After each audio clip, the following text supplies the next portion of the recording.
पुढे बेटा आपण आणखी एक कन्सेप्ट शिकणार आहे आणि तो आहे बेटा पॅरासाइट. काय बेटा? पॅरासाइट. मग आता मजेशीर गोष्ट, पॅरासाइट कुणाला म्हणायचं? कारण आतापर्यंत आपण शिकले, सुरुवातीच्या टॉपिकमध्ये तुम्ही शिकले, पण बेटा प्रत्येक जागी थोडे थोडे चेंजेस आहेत. बेटा आपण पॅथोजन कुणाला म्हटले? डिसीज कॉजिंग एजंटला आपण म्हटले पॅथोजन. आता पॅरासाइट कुणाला म्हणायचं? लक्ष द्या बेटा. an organism which lives on or within another organism. लक्ष द्या काय म्हटलं बघा. an organism which lives on, जो की दुसऱ्या ऑर्गॅनिझमच्या बॉडीमध्ये राहतो किंवा बॉडी सरफेसवर राहतो. काय म्हटलंय? an organism that lives within or on another organism. काय म्हटलंय? an organism that lives within or on another organism, it is called as parasite. याचा अर्थ हा असा ऑर्गॅनिझम आहे की जो दुसऱ्या ऑर्गॅनिझमच्या बॉडीमध्ये राहतो किंवा बॉडी सरफेसवर राहतो, त्याला आम्ही काय नाव दिलेलं आहे? पॅरासाइट. काय म्हटलं बेटा? पॅरासाइट. काय म्हटलं बेटा? पॅरासाइट. याचा अर्थ मला लक्षात आलं की पॅरासाइट काय राहतो तर दुसऱ्या ऑर्गॅनिझमवर राहणारा हा एक ऑर्गॅनिझम आहे. आता मजेशीर गोष्ट,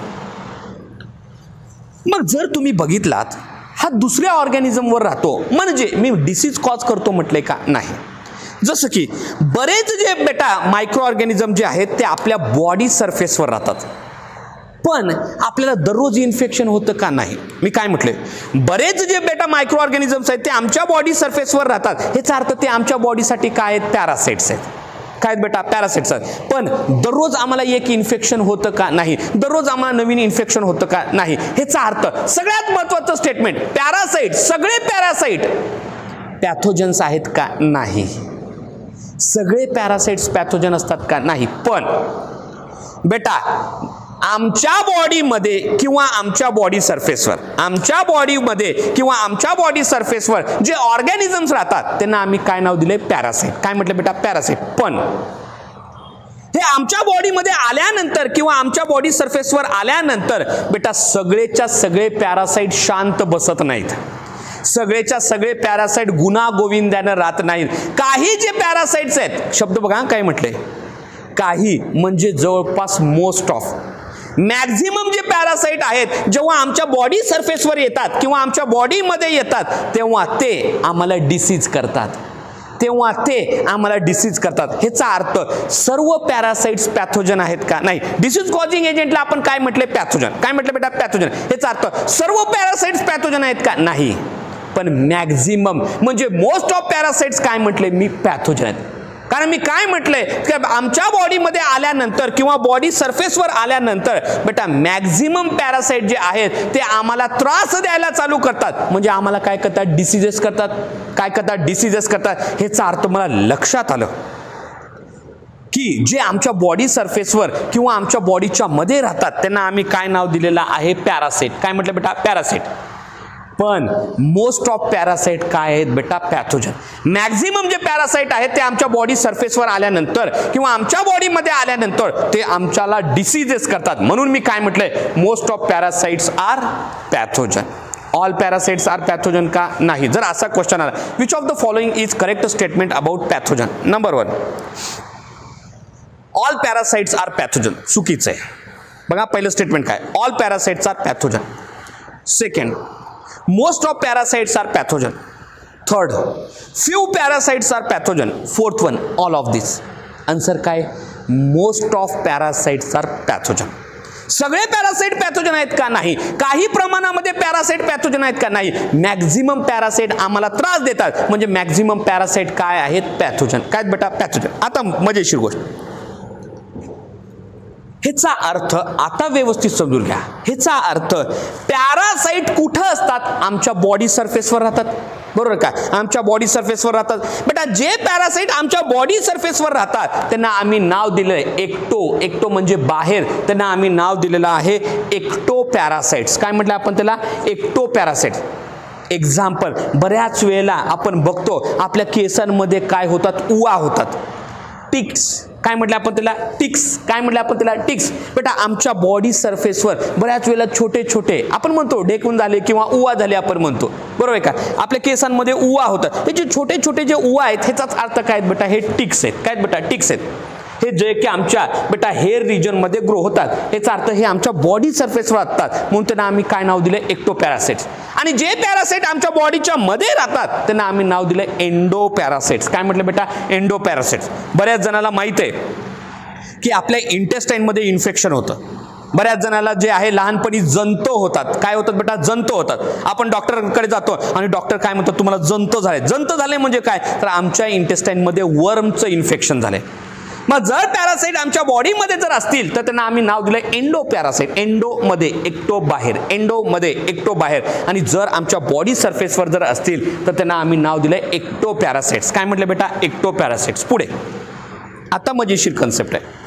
मग पॅरासाइटला कुठली प्रॉपर्टी असते? लक्ष द्या सगळ्यांनी. पॅरासाइटला कुठली प्रॉपर्टी असते? तर मला लक्षात आलं पॅरासाइटला प्रॉपर्टी असते की दुसऱ्या ऑर्गॅनिझम मध्ये जाऊन किंवा दुसऱ्या ऑर्गॅनिझमच्या सरफेसला जाऊन हे जगतात. ही जी ॲबिलिटी आहे दुसऱ्या ऑर्गॅनिझम मध्ये जाऊन राहण्याची, या ॲबिलिटीला आम्ही नाव दिलेलं आहे पॅरासाइटिझम. काय म्हटलं आपण त्याला? Parasitism. It is the ability or property of organism to live on another organism. दुसऱ्या ऑर्गॅनिझम मध्ये जाऊन राहण्याची बेटा ही जी प्रॉपर्टी आहे त्याला आम्ही काय नाव दिले? पॅरासाइटिझम. काय म्हटलं बेटा? पॅरासाइटिझम. ही प्रॉपर्टी कुणाला असते? पॅरासाइट्सला. आता मजेशीर गोष्ट बेटा, पॅथोजनला कुठल्या कुठल्या प्रॉपर्टी राहतात? आता आपण शिकले पॅथोजनला पहिली प्रॉपर्टी कुठली आहे? तर पॅथोजनला बेटा डिसीज करण्याची प्रॉपर्टी आहे. त्याला आपण काय नाव दिले? पॅथोजेनिसिटी. काय म्हटले आपण त्याला? पॅथोजेनिसिटी. आता मजेशीर गोष्ट, पॅथोजन बेटा दुसऱ्यामध्ये जाऊन इन्फेक्शन करतात, त्या प्रॉपर्टीला आपण काय म्हटले? पॅथोजेनिसिटी. बेटा पॅथोजन म्हणजे काय? डिसीज कॉजिंग एजंटला आपण काय म्हटले? ऑर्गॅनिझमला आपण काय म्हटले? पॅथोजन म्हटले. हेच अर्थ पॅथोजन दुसऱ्यामध्ये जाऊन इन्फेक्शन करतो. म्हणजे पॅथोजनला आणखी कुठली प्रॉपर्टी आहे? तो दुसऱ्यामध्ये राहतो. कुठली प्रॉपर्टी आहे? दुसऱ्यामध्ये जाऊन तो राहतो, म्हणून तर दुसऱ्याला तो काय करतो? इन्फेक्शन करतो. म्हणजे पॅथोजनला आणखी कुठली प्रॉपर्टी असते? पॅरासाइटिझम. कुठली प्रॉपर्टी आहे बेटा? पॅरासाइटिझम. हेचा अर्थ लक्षात ठेवा मित्रांनो, पॅथोजनला दोन्ही प्रॉपर्टी असतात. कुठल्या कुठल्या? पॅथोजेनिसिटी तर असतेच, पण त्याच्या व्यतिरिक्त कुठली असते? पॅरासाइटिझम. हे दुसऱ्या ऑर्गॅनिझम मध्ये जाऊन राहू शकतात, याचा अर्थ त्यांना कुठली प्रॉपर्टी आहे? पॅरासाइटिझम. पॅथोजनला दोन्ही प्रॉपर्टी आहे, डिसीज कॉज करण्याची, त्याला आपण नाव दिले पॅथोजेनिसिटी, आणि बेटा दुसऱ्या ऑर्गॅनिझम मध्ये जाऊन राहण्याची, त्याला आम्ही नाव दिलेलं आहे पॅरासाइटिझम. तर पॅरासाइटला कुठली प्रॉपर्टी, बेसिक प्रॉपर्टी असते? ती आहे पॅरासाइटिझम. कुठली प्रॉपर्टी आहे बेटा? पॅरासाइटिझम. कारण सगळे पॅरासाइट्स पॅथोजन आहेत का? नाही. मोस्ट ऑफ पॅरासाइट्स पॅथोजन आहेत. म्हणून पॅरासाइटला कंपल्सरी कुठली प्रॉपर्टी राहते? पॅरासाइटिझम. कंपल्सरी पॅथोजेनिसिटी प्रॉपर्टी राहते का? नाही. म्हणून लक्षात ठेवा, या कन्सेप्टवर क्वेश्चन्स येऊ शकतात. आम्हाला लक्षात आलं पॅरासाइट म्हणजे काय, पॅथोजन म्हणजे काय, पॅरासाइटिझम म्हणजे काय, पॅथोजेनिसिटी म्हणजे काय, एक्टोपॅरासाइट म्हणजे काय, एंडोपॅरासाइट म्हणजे काय, हे सगळंच्या सगळं अतिशय छान प्रकारे डिटेलमध्ये आता आम्हाला लक्षात आलं. पुढे ह्याचा अर्थ मला लक्षात आलं की जेव्हा जेव्हा आमच्या बॉडीला इन्फेक्शन होतं तेव्हा तेव्हा आम्ही म्हणू शकतो की आम्हाला काय झालंय बेटा? डिसीज झालाय. आता लक्ष द्या, व्यवस्थित समजून घ्या. मग जर तुम्ही बघितला बेटा आमच्या बॉडीला डिसीज झाला म्हणजे आमच्या बॉडीमध्ये कोण आलं? डिसीज कॉजिंग एजंट आलं. म्हणजे कोण आले बेटा? पॅथोजन्स. कोण आले बेटा? पॅथोजन्स. आता म्हणजे अशी गोष्ट, आमच्या बॉडीमध्ये जसंही पॅथोजन आले लगेच आम्हाला समजतं का डिसीज झालेत म्हणून? नाही. जसं की आपण जर नवीन जर घरी गेलं, सपोज तुम्ही बेटा पुण्याहून तुम्ही लातूरला आलात, आल्या तुम्ही धिंगाणा चालू करता का? नाही. तुम्ही क्लासमध्ये आल्यानंतर लगेच धिंगाणा चालू करता का? नाही. तुम्ही पहिल्यांदा क्लासमध्ये येता, प्रसाद सरांचा क्लास चालू असतो, तुम्ही क्लासमध्ये आलात, आल्यानंतर तुम्ही इकडं तिकडं बघता, म्हणजे तुम्ही एन्व्हायरमेंटला बघायला लागले, क्लासच्या वातावरणाला बघायला लागले, क्लास कसा आहे, काय नाही, कसे लोक आहेत हे आपण बघतो. ठीक आहे. मग एकदा आपल्याला लक्षात आलं की बेटा पुढचे जे टीचर्स आहेत ते रिलॅक्स आहेत, ते आपल्याला रागवत नाहीत, आपण काय करायला लागतो? आपण धिंगाणा करायला लागतो. म्हणजे आता आता एन्व्हायरमेंटनुसार आता आपण ॲडॅप्ट झालो. म्हणजे एन्व्हायरमेंटला बघितलं, सगळे व्यवस्थित आहेत, निवांत आहेत, कोणी आपल्याला त्रास देणार नाही, आपण काय झालो, ॲडॅप्ट झालं. आता ॲडॅप्ट झाल्यानंतर आपण शांत बसतो का, नाही. आता आपण स्वतः धिंगाणा करायला लागलो, म्हणजे स्वतःच्या ऍक्टिव्हिटी चालू झाल्या. बरोबर आहे का, स्वतःच्या ऍक्टिव्हिटी चालू झाल्या. तुमच्या ऍक्टिव्हिटी चालू झाल्या म्हणजे तुमच्या ऍक्टिव्हिटीमध्ये मल्टिप्लिकेशन व्हायला लागलं. तुमचं जेव्हा मल्टिप्लिकेशन व्हायला लागलं, तुमच्या ऍक्टिव्हिटी बेटा, तुमचं गोंधळ करण्याचं प्रमाण जसं जसं वाढायला लागलं, तेव्हा माझा क्लास डिस्टर्ब व्हायला लागला, म्हणजे मला इंटरफेअर व्हायला लागला. तुम्ही गोंधळ केल्यामुळे माझ्या क्लासमध्ये मला डिस्टर्ब व्हायला लागलं, म्हणजे माझ्या क्लासचं जे नॉर्मल जे फंक्शनिंग आहे, माझ्या क्लासचं जे नॉर्मल जे एन्व्हायरमेंट आहे ते डिस्टर्ब व्हायला लागलं. का बरं, तुमचा इंटरफेअर व्हायला लागला. बेटा, तुमच्या इंटरफेअरमुळे माझा क्लास डिस्टर्ब व्हायला लागला, म्हणजे माझ्या क्लासमध्ये काय झालं, डॅमेजेस. काय झालं बेटा, डॅमेजेस. आता आपण ह्यालाच डिसीज मध्ये बघूया. जेव्हा जेव्हा पॅथोजन आमच्या बॉडीमध्ये येतो, शब्द बघा, पॅथोजन हे फार हुशार राहतात, तुमच्या आमच्यासारखे वेळे नसतात. अगोदर आपल्या बॉडीमध्ये येतात, आल्यानंतर मस्तपैकी बॉडीमध्ये इकडं तिकडं बघतात. आमच्या बॉडीमध्ये आल्यानंतर बेटा हे पॅथोजन बॉडीच्या एन्व्हायरमेंटनुसार स्वतःला चेंज करतात. बॉडीमध्ये आल्यानंतर पॅथोजन आपली बेटा व्यवस्थित जागा बघतात, त्या जागेमध्ये जातात आणि जागेमध्ये गेल्यानंतर बेटा मस्तपैकी ॲडॅप्ट होतात. म्हणजे ही जागा कशी आहे, काय नाही, इथं काही आपल्याला धोका नाही का हे बघतात. कारण सगळे पॅथोजन सगळीकडे इन्फेक्शन करतात का, नाही. आपण बघतो पॅथोजन साईट स्पेसिफिक आहेत. काही पॅथोजन लिव्हरला इन्फेक्शन करतात, काही पॅथोजन जे आहेत इंटेस्टाईनला इन्फेक्शन करतात. म्हणजे त्यांची जागा ठराविक आहे, त्या जागी जाऊन ते काय होतात, मॅच होतात. त्या जागेमध्ये असलेला जो एन्व्हायरमेंट आहे त्याच्यासोबत ते काय होतात, मॅच होतात. म्हणजे आमच्या बॉडीमध्ये पॅथोजन आल्यानंतर पॅथोजन काय झाले, बॉडीच्या एन्व्हायरमेंटनुसार ॲडॅप्ट झाले. आता त्यांना समजलं इथं काही धोका नाही. मग आता हळूहळू हे जे पॅथोजन आहेत स्वतःचं मल्टिप्लिकेशन करतात. काय करतात बेटा, मल्टिप्लिकेशन करतात. म्हणजे सुरुवातीला येत असताना 2च होते, आता झाले 2 लाख, आता झाले 20 लाख, आता झाले 40 लाख. म्हणजे काय झालं, त्यांची संख्या वाढली, म्हणजे मल्टिप्लिकेशन झालं. आता मजेशीर गोष्ट, मग जसं जसं पॅथोजनची संख्या वाढते तसं तसं त्यांना न्यूट्रिएंट्स लागतात, तसं तसं त्यांना जागा लागते. शब्द बघा, जसं जसं पॅथोजनची संख्या वाढते तसं तसं बेटा त्यांना न्यूट्रिएंट लागतात, तसं तसं त्यांना जागा सुद्धा जास्त लागते. मग जागा जर त्यांना जास्त लागत असेल म्हणजे ते आमच्या ऑर्गनला डॅमेज करायला लागतात. कारण त्यांना जास्तीची जागा पाहिजे, म्हणून ते आमच्या ऑर्गनमध्ये बेटा डॅमेजेस करतात, ऑर्गनला तोडायला लागतात, फोडायला लागतात, ऑर्गनचे स्ट्रक्चर डॅमेजेस करतात. ह्याचा अर्थ आता मला समजलं की जशी जशी त्यांची संख्या वाढते तसं तसं बेटा ते आमच्या ऑर्गनला डॅमेज करायला लागतात, आमच्या ऑर्गनला इंटरफेअर करायला लागतात. आमच्या बॉडीमध्ये जे न्यूट्रिएंट्स आहेत ते आमच्या बॉडीच्या ऑर्गनकडे न जाता ते स्वतःकडे घ्यायला लागतात. म्हणजे आता ते आमच्या बॉडी फंक्शनला डिस्टर्ब करायला लागले, म्हणजे इंटरफेअर करायला लागले, डिस्टर्ब करायला लागले म्हणजे इंटरफेअर करायला लागले. हळूहळू त्यांची संख्या वाढते, त्यांचं डिस्टर्बन्सेस वाढते. म्हणून जशी जशी त्यांची संख्या वाढते आता हळूहळू ते आमच्या ऑर्गनला पूर्णपणे डॅमेज करायला लागतात. आमचं न्यूट्रिएंट आमच्या सेलपर्यंत पोहोचूच देत नाही, ते स्वतःच घ्यायला लागतात. म्हणून आमच्या बॉडी सेल जे आहेत त्या तुटायला लागतात, फुटायला लागतात, खराब व्हायला लागतात. म्हणजे काय झाले, डॅमेजेस. काय झाले, डॅमेजेस. आता जेव्हा डॅमेजेस होतात तेव्हा आम्हाला समजतं बाबा रे आपल्याला काहीतरी डिसीज झालाय. याच्या अगोदर समजतं का, नाही. जेव्हा पॅथोजन ॲडॅप्ट होतात तेव्हा समजतं का, नाही. मल्टिप्लाय होतात तेव्हा समजतं का, नाही. इंटरफेअर करायला लागतात तेव्हा समजतं का, नाही. याचा अर्थ बेटा जर तुम्हाला आज जर त्रास होत असेल, इन्फेक्शन झाले असेल आणि तुम्हाला आज जर ताप जर येत असेल, याचा अर्थ तुम्हाला इन्फेक्शन किती दिवसा अगोदर झाले, कमीत कमी 4 ते 5 दिवसा अगोदर झाले. याचा अर्थ आमच्या बॉडीमध्ये पॅथोजन आल्यानंतर लगेच आमच्या बॉडीला त्रास होतो का, नाही. बॉडीमध्ये पॅथोजन आल्यानंतर सगळ्यात अगोदर काय होतात, ॲडॅप्ट होतात. मग स्वतःची संख्या वाढवतात, मल्टिप्लाय होतात. संख्या वाढली धनाधन धिंगाणा करायला लागतात, म्हणजे इंटरफेअर करायला लागतात. आणि त्याचाच अर्थ आमच्या बॉडीमध्ये आता काय व्हायला चालू होतात, डॅमेजेस. काय होतात, डॅमेजेस. ह्याचा अर्थ हा सिक्वेन्स आहे. आमच्या बॉडीमध्ये पॅथोजन आल्यानंतर आमच्या बॉडीमध्ये डॅमेजेस, डिसीज झालाय केव्हा हे आम्हाला समजतं, जेव्हा डॅमेजेस व्हायला लागतात तेव्हा आम्हाला समजतं की आम्हाला डिसीज झालाय. मग तुम्ही म्हणता सर आपल्या बॉडीमध्ये हा पॅथोजन येतो कसं, एंटर. बघा, जर आमच्या सराउंडिंग मध्ये असले जे पॅथोजन आहेत त्यांना आमच्या बॉडीच्या मध्ये जर यायचं असेल, सगळ्यात महत्वाचं त्यांना काय करावं लागेल, स्किनला क्रॉस करावं लागेल. ह्याचा अर्थ pathogen enters bye crossing the skin. किंवा जर तुम्ही बघितलात आमच्या बॉडीमधले 3 जे ऑर्गन सिस्टम आहेत ते बाहेर ओपन आहेत. कुठले? नंबर 1 रेस्पिरेटरी सिस्टम, दुसरं डायजेस्टिव्ह सिस्टम आणि तिसरं युरिओजेनायटल सिस्टम. आणि या तिघांच्या लाइनिंगला पण कोण आहे? म्युकस मेम्ब्रेन आहे. कोण आहे बेटा? म्युकस मेम्ब्रेन आहे. ह्याचा अर्थ पॅथोजनला जर माझ्या बॉडीच्या मध्ये जर यायचं असेल तर त्यांना कुणाला क्रॉस करावा लागतो? म्युकस मेम्ब्रेनला. कुणाला क्रॉस करावा लागतो? म्युकस मेम्ब्रेनला. ह्याचा अर्थ आमच्या बॉडीमध्ये पॅथोजन येतात, ह्याचा अर्थ ते येतात कुणाद्वारे? एकतर स्किनला क्रॉस करून येतात, किंवा म्युकस मेम्ब्रेनला क्रॉस करून येतात, किंवा पॅरेंट्रल रूटने येतात. जर आपल्याला जर बेटा स्किनला जर कट जर झाला तर अशा वेळेला आमच्या बॉडीचा इंटरनल एन्व्हायरमेंट बाहेर एक्सपोज होतो.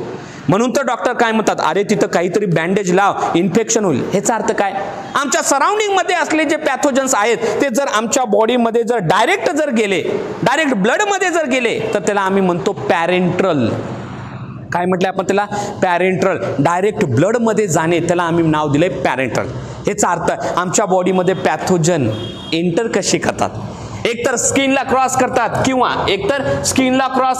किंवा आमच्या म्युकस मेम्ब्रेनला क्रॉस करतात, किंवा बेटा ते डायरेक्ट आमच्या पॅरेंट्रल म्हणजे ब्लड मध्ये जातात. कसं जातात? जर आमच्या स्किनला कट असेल, जर आम्हाला दुखापत झालेली असेल तर. पुढे मग एकदा आमच्या बॉडीमध्ये आल्यानंतर ते काय होतात? ॲडॅप्ट होतात. ह्याचा अर्थ आमच्या बॉडीमध्ये जो एन्व्हायरमेंट आहे त्या एन्व्हायरमेंटनुसार हे काय होतात? ॲडॅप्ट होतात. ॲडॅप्ट झाल्यानंतर ते मल्टिप्लाय होतात. ह्याचाच अर्थ बेटा त्यांची संख्या वाढते का कमी होते? वाढते. मल्टिप्लाय झालं ह्याचा अर्थ ते होस्टचे न्यूट्रिएंट्स वापरतात. आमच्या बॉडीमध्ये येऊन आमचेच न्यूट्रिएंट वापरून ते मल्टिप्लाय होतात. ह्याचा अर्थ होस्टचे न्यूट्रिएंट्स वापरून त्यांची संख्या वाढवतात. त्यालाच आम्ही नाव दिलेलं आहे मल्टिप्लाय. मग मल्टिप्लाय झाल्यानंतर बेटा ते आमच्या बॉडी फंक्शन सोबत इंटरफेअर करायला लागतात. म्हणजे होस्ट बॉडीमध्ये आमच्या बॉडीमध्ये ज्या व्हायटल ऍक्टिव्हिटीज आहेत, ज्या अतिशय महत्त्वाच्या ऍक्टिव्हिटीज आहेत, त्या महत्त्वाच्या ऍक्टिव्हिटीज सोबत ऑर्गनच्या फंक्शनिंग सोबत ते इंटरफेअर करायला लागतात, डिस्टर्ब करायला लागतात. जशी जशी त्यांची संख्या वाढते बेटा ते इंटरफेअर करतात. म्हणजे आमच्या बॉडी स्ट्रक्चरला तोडायला लागतात, फोडायला लागतात. बेटा बॉडी स्ट्रक्चर जर आमचे तुटले फुटले ह्याचा अर्थ बेटा मॉर्फोलॉजिकल चेंजेस झाले, ॲनाटॉमिकल चेंजेस झाले, स्ट्रक्चर डॅमेज होणे, स्ट्रक्चर तुटणे फुटणे म्हणजे ॲनाटॉमिकल चेंजेस झाले किंवा मॉर्फोलॉजिकल चेंजेस झाले. मग जर आमच्या बॉडीमध्ये असलेले ज्या सेल आहेत, जर आमच्या बॉडीमध्ये असलेले जे टिश्यू आहेत ते तुटले फुटले तर ते फंक्शन करू शकतील का? नाही. याचा अर्थ फंक्शन सुद्धा व्यवस्थित होत नाही. बेटा फंक्शन जर चेंजेस जर झाले तर त्याला आम्ही नाव दिले फिजिओलॉजिकल चेंजेस. म्हणजे फंक्शन सुद्धा डिस्टर्ब करतात. याचा अर्थ जेव्हा जेव्हा आम्हाला इन्फेक्शन होतं तेव्हा काय होतं? Anatomical changes and physiological changes. Anatomy म्हणजे काय? Structural study of body is called as anatomy. बेटा स्ट्रक्चरमध्ये चेंजेस होणे त्याला आम्ही नाव दिले ॲनाटॉमिकल चेंजेस. फिजिओलॉजिकल चेंजेस म्हणजे बॉडीमध्ये असलेल्या स्ट्रक्चरच्या फंक्शनमध्ये चेंजेस होणे त्यालाच आम्ही नाव दिलेलं आहे फंक्शनल चेंजेस. काय म्हटलं आपण त्याला? Functional changes. लक्षात आलं ही पूर्ण प्रोसेस? जर तुम्ही जर बघितलात मग आपल्याला सिक्वेन्स माहित पाहिजे. कसं बेटा? सगळ्यात अगोदर काय होतं? Pathogen enter, then adapt, then multiply, then interfere and then it is responsible for damage condition. That means it is responsible for structural changes and functional changes. बेटा structural changes is called as anatomical और morphological changes, whereas functional changes is called as physiological changes. लक्षात आलं?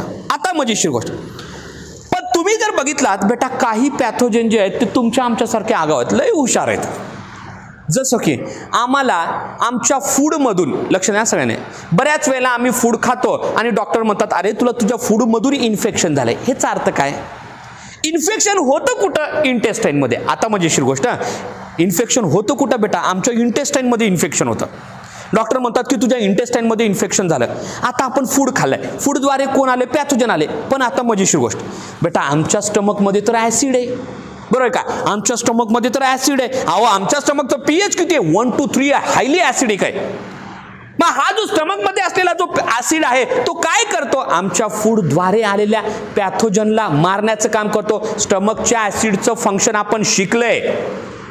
स्टमकच्या ऍसिडचं function काय, दोन main function आहेत, तीन main function आहेत. पहिलं, हा आमच्या स्टमकची ऍसिडिटी मेंटेन करतो. दुसरं, हा आमच्या फूडद्वारे आलेल्या पॅथोजनला मारण्याचं काम करतो. आणि तिसरं बेटा, आमच्या फूडला लिक्विफाय करण्याचं काम, डिझॉल्व करण्याचं काम कोण करतं, तर आमच्या स्टमक मध्ये असलेला ऍसिड करतो. लक्ष द्या, हे डायजेशन मध्ये आपण शिकले. पुढे मग ह्याचा अर्थ बेटा, जर तुम्ही बघितला डॉक्टरांनी तुम्हाला काय म्हटलं, तुझ्या इंटेस्टाईन मध्ये इन्फेक्शन झाले. कुठं, इंटेस्टाईन मध्ये.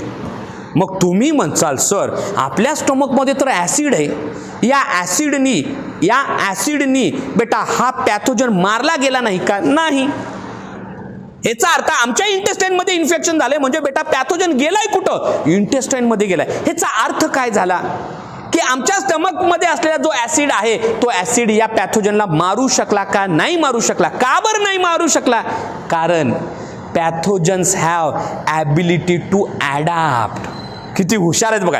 हे पॅथोजन काय करतात, तर त्या पॅथोजनला माहित राहतं की तुमच्या स्टमक मध्ये काय ऍसिड आहे. म्हणून हे पॅथोजन काय करतात, तर स्वतःच्या बॉडी सरफेसवर असा लेअर डेव्हलप करतात जो की ऍसिडला रेजिस्ट करतो, एक्झाम्पल क्युटिकल. एक्झाम्पल काय बेटा, क्युटिकल. बेटा आम्हाला आमच्या इंटेस्टाईन मध्ये जनरली वर्मचं इन्फेक्शन होतं. कुणाचं बेटा, वर्म्सचं. कुणाचं बेटा, वर्म्सचं. आणि हे जे वर्म्स आहेत किती हुशार आहेत बघा. हे वर्म्स काय करतात, तर स्वतःच्या बॉडी सरफेसवर एक टफ लेअर तयार करतात आणि तो जो टफ लेअर आहे त्याचं नाव आहे क्युटिकल. काय बेटा, क्युटिकल. काय नाव आहे बेटा, क्युटिकल. आणि हा जो क्युटिकल आहे हा ऍसिड रेजिस्टन्स आहे. म्हणजे स्टमक मध्ये असलेला जो ऍसिड आहे तो बेटा याला मारू शकतो का, नाही. ह्याचं लायसिस करू शकतो का, नाही. ह्याचा अर्थ हे काय आहे, ॲडॅप्टेशन आहे. आमच्या स्टमक मध्ये बेटा प्रोटिओलायटिक एन्झाइम्स आहेत. एक्झाम्पल काय बेटा, पेप्सिन. एक्झाम्पल काय बेटा, पेप्सिन. मग हे एन्झाइम सुद्धा बेटा या पॅथोजन मध्ये असलेल्या प्रोटीनचं ब्रेकडाऊन करू शकतील का, नाही. ह्याचा अर्थ हे असे पॅथोजन आहेत जे की आमच्या स्टमक मध्ये असलेल्या पीएचला, आमच्या स्टमक मध्ये असलेल्या एन्झाइमला क्रॉस करून जातात. त्यांचा यांच्यावर काही इफेक्ट होतो का, नाही इफेक्ट होत. कारण त्यांनी स्वतःमध्ये तसे चेंजेस केले, त्यांनी स्वतःमध्ये तसं ॲडॅप्टेशन केलंय. म्हणजे त्यांनी एक्झॅक्टली काय केलंय, तर बेटा वर्मला ॲबिलिटी आहे.